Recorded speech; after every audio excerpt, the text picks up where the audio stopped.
Hello, sixth graders. Happy Tuesday.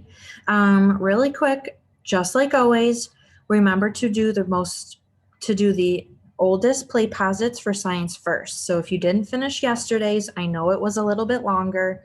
Please finish that first and then start this one. Cool.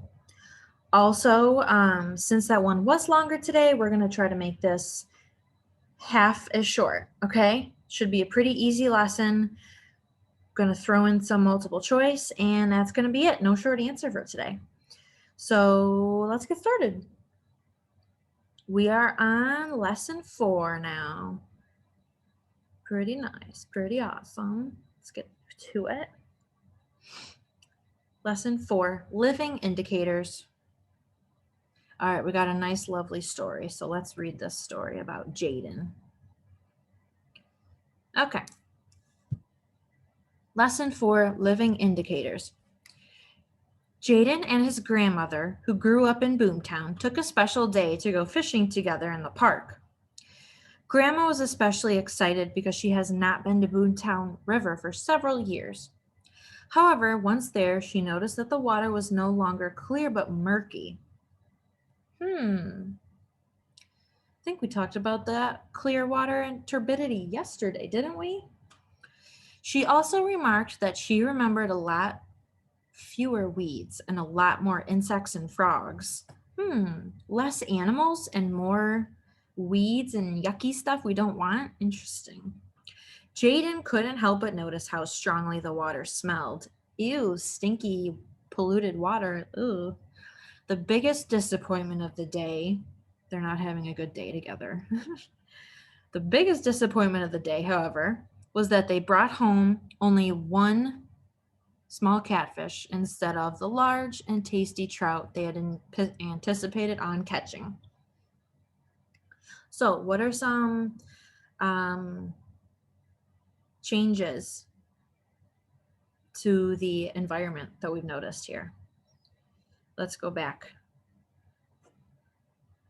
We got the water was no longer clear, but it was murky, so it was cloudy. There were then fewer weeds years ago. Now that there was also a lot more insects and frogs. Why does that happen? I don't know. The water smelled. The biggest disappointment of the day, and they didn't get the nice big fish that they wanted. They just found one small little fish. Okay, so we got this story set up, okay, and let's read on here. Good water quality is important to both humans and other living organisms in the environment. Yes, yes, yes, we talked about that yesterday. The organisms that live in the water are indicators of the health of the water. In this activity, you will determine water quality by examining a model of organisms from the river at 3 different times in Boomtown history. A scientific model is any representation of a system used to help one understand and communicate how it works. Let me read that again because that is another vocab word. A scientific model is a representation of any system used to help one understand and communicate how it works. I think we're all familiar with modeling something. You're representing, you're showing something. All right, the model in this activity that we're using is macroinvertebrates. I hope you can all say that, practice that. Macroinvertebrates. Sample from the river. Macroinvertebrates are animals with no backbones that are large enough to see without magnifying glasses, magnification. Also, without backbones. So I like to call this the creepy crawlies. Okay, look at these lovely, interesting things. Okay, those are all of these things on the screen, macroinvertebrates. Except me, I'm on the screen. I'm not a macroinvertebrate. Okay. Where was I? Some macroinvertebrates are able to survive in water that has high levels of pollution, whereas others cannot. The macroinvertebrate populations can indicate if there is a cause and effect relationship between human activity and water quality.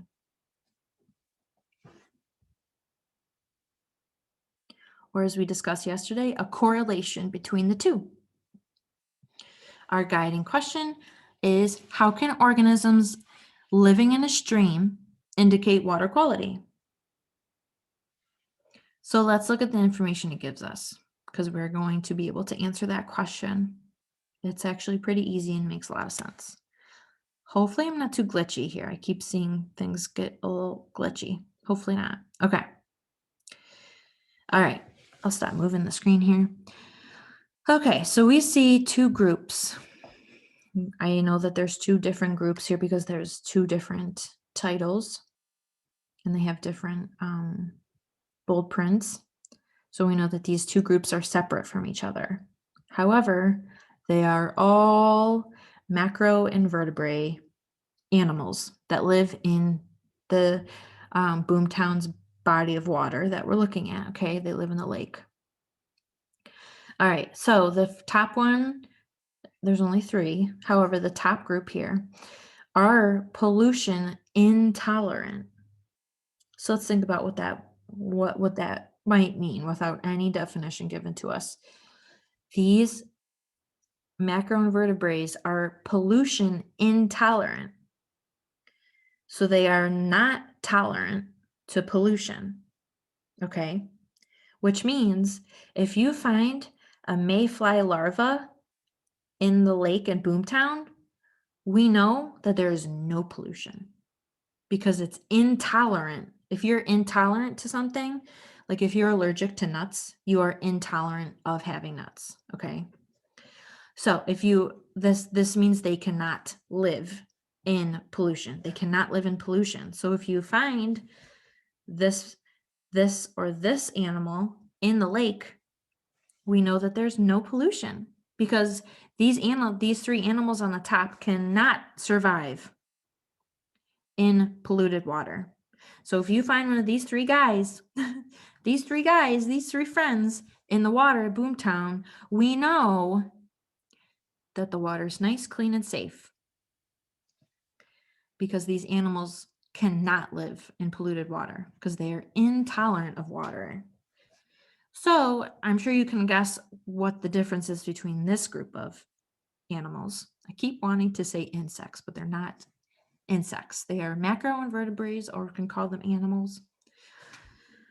Okay, so this group is pollution tolerant, which means they can tolerate pollution. They can live in the pollution. I am not allergic to nuts. I can eat peanuts, almonds. I can eat it all. So I am nut tolerant. Okay. I can eat any nuts and I will be just fine. I won't have an allergic reaction. Just like pollution tolerant animals, they can live in polluted water and be just fine. So if you find any of these in the water at Boomtown, we know that the water is polluted. If you find a leech in the lake water, we know that the water is polluted because these animals need the yucky chemical pollution. They need that to survive because that's what they need to survive. Yuck. So they're icky, ooh, icky. They can live in pollution. So we can find out water quality just by looking at these macroinvertebrate animals, which is another way. Yesterday, we learned about testing the water quality with a indicator test. That's like a test strip. We talked about how lifeguards do it, how that one worker did it in the photo. This is another way we can test water quality, is just by seeing if any of these animals are in the water. So I'm going to keep this graph up and just ask you a series of multiple choice questions now. And they will be incredibly easy for you if you just can understand. To let this sink in. If an animal is pollution intolerant, it means they cannot tolerate pollution. And it means the water's clean. If you can't live in pollution, if they can't live in the pollution and they can only survive on fresh water, if they're living in the water, then we know the water is fresh. However, opposite down here, if we find a back swimmer, if we find a black fly larva, any of these down here, a snail, a water scorpion, if we find any of these, then we know that there is pollution in the water because these animals can thrive, or that means to live successfully in polluted water. Okay. So I'm going to ask you a series of questions. Short lesson today. Try to do that so fast. You're welcome. One quick thing before we say goodbye is that we have a review day on Thursday to Play Posit, and then Friday will be a vocab quiz.